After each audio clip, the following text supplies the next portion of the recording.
Bicara tentang pembangunan, kita sering membahas keberhasilan program, pertumbuhan ekonomi, atau pembangunan infrastruktur.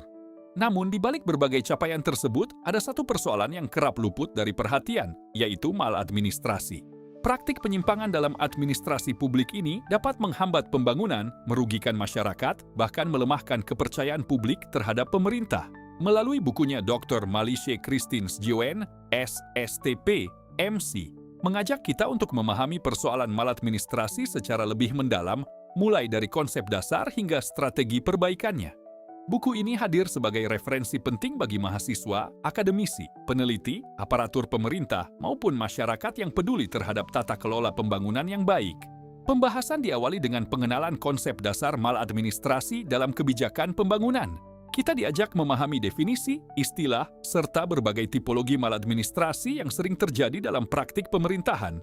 Penulis juga mengulas berbagai pendekatan analisis dan menghadirkan perspektif komparatif dari berbagai negara, sehingga pembaca dapat melihat bagaimana masalah serupa ditangani dalam konteks internasional.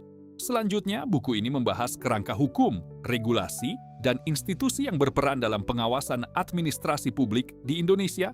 Peran lembaga-lembaga penting seperti BPK, KPK, Ombudsman, dan Kejaksaan dijelaskan secara komprehensif.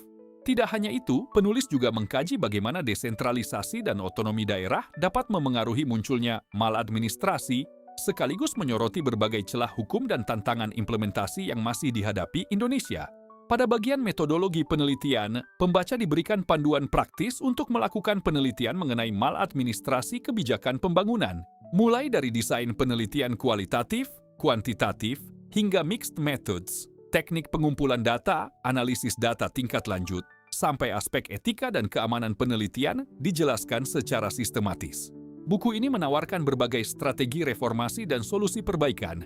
Penulis membahas reformasi prosedural, penguatan kelembagaan, peningkatan kapasitas pengawasan, hingga peran masyarakat sipil, media, dan teknologi dalam mencegah maladministrasi.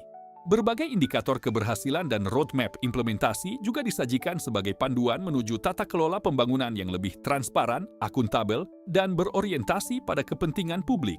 Sampai jumpa di ulasan buku selanjutnya.